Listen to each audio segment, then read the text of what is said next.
یہ صورتحال ہوئی جس پر کہ پہلا رد عمل حضور کی طرف سے ہوا غزوہ موتا. اسے غزوہ کہتے ہیں، اگرچہ عام طور پر خیال یہ کہ غزوہ اسی کو کہتے ہیں جس میں حضور بھی شریک ہوئے ہوں. حضور اس میں شریک نہیں ہوئے، لیکن ظاہر بات ہے سفیر کا جو قتل ہوتا ہے وہ اعلان جنگ ہوتا ہے. اب گویا کہ شام کے ان عیسائیوں کی طرف سے اعلان جنگ ہو گیا، تو حضور نے ایک لشکر تیار کیا 3000 افراد پر مشتمل صحابہ کرام کا، اور اس میں گویا کہ آپ کو پہلے سے معلوم تھا کہ کیا حالات پیش آئیں گے.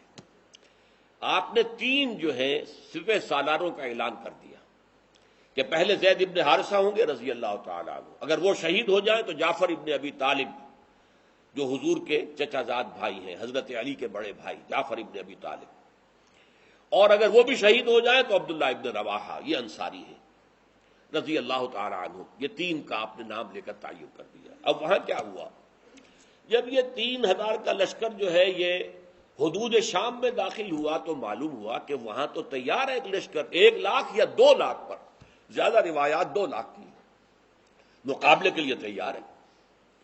اب انہوں نے مشورہ کیا کہ یہ ہم 3000 ہیں، وہ 2 لاکھ ہیں، فرض کیجئے 1 لاکھ بھی ہو تو کہاں 3000 کہاں 1 لاکھ، کہاں 3000 کہاں 2 لاکھ. لیکن سب لوگوں کا کہنا یہ تھا، حضرت زید ابن حارثہ نے جب مشاورت منعقد کی کہ ہمیں تو شہادت چاہیے، ہمیں فتح شکست سے کوئی غرض ہی نہیں، فیصلہ وہ مقابلہ کریں گے. لیکن مقابلہ تو کیا، بہرحال آخر کچھ نہ کچھ تو دنیا میں ریشو پروپورشن کا معاملہ ہوتا ہے نا، طاقت کا عدم توازن. لہذا وہاں صورتحال بہت مخدوش ہو گئی. حضرت زید ابن حارثہ شہید ہو گئے. حضور نے مدینے میں اعلان کر دیا زید شہید ہو گئے. اب کمان سنبھال لی ہے جعفر ابن ابی طالب نے، وہ بھی شہید ہو گئے. حضور نے اس کا بھی اعلان کر دیا. پھر اس کے بعد عبداللہ ابن رواحہ وہ بھی شہید ہو گئے. جن 3 کا نام حضور نے لیا تھا تینوں شہید ہو گئے.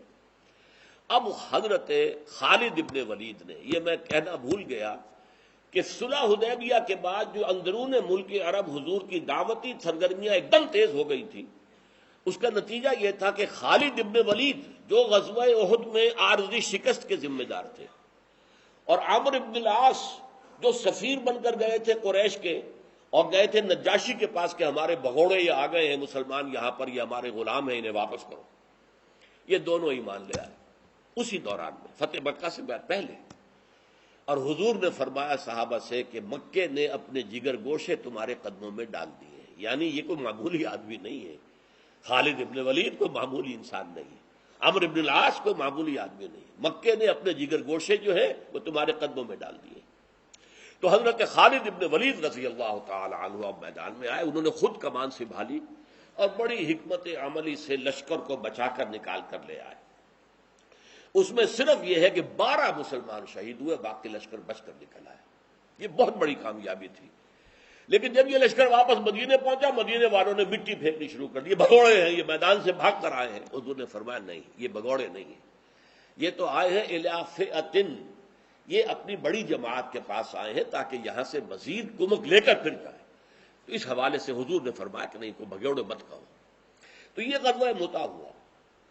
اگرچہ جرم کی سزا تو نہیں دی جا سکی، لیکن یہ بات کہ محمد رسول اللہ کے آدمی 3000 ہو کر وہ 2 لاکھ کے لشکر سے ٹکرا گئے، اس نے ایک بہت رعب قائم کر دیا پورے علاقے پر، ہلا دیا اس پورے علاقے کو کہ یہ طاقت کیسی ہے ان کے اندر.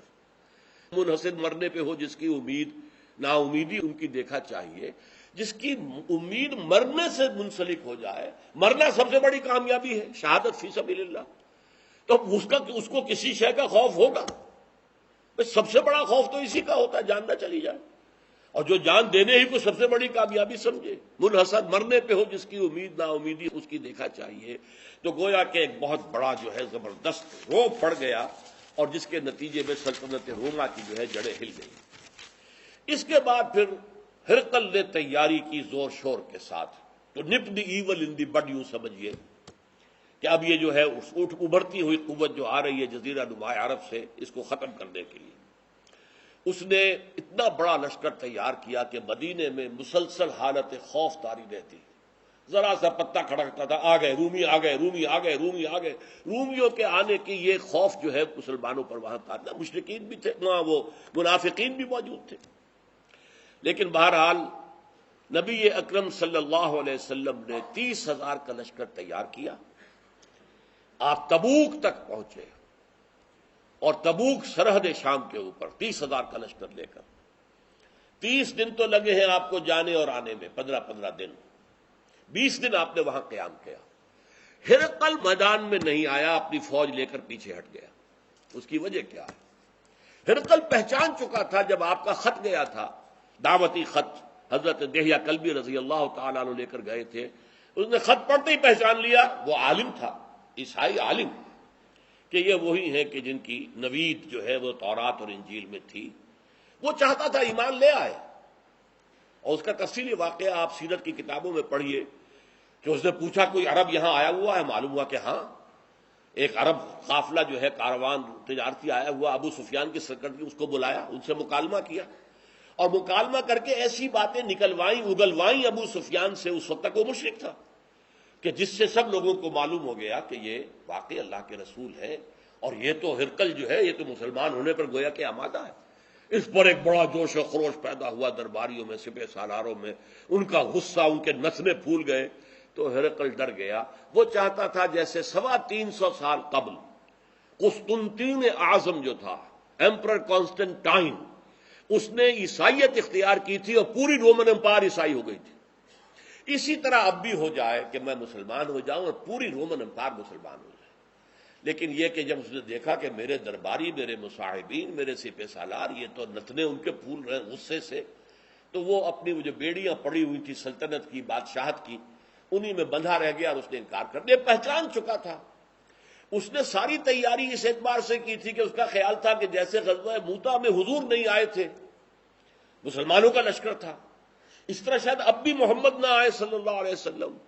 جب اس نے دیکھا محمد خود آئے ہیں صلی اللہ علیہ وسلم، اس کو پہچان چکا تھا کہ یہ اللہ کے رسول ہیں، لہذا وہ پیچھے ہٹنے میں عافیت سمجھی۔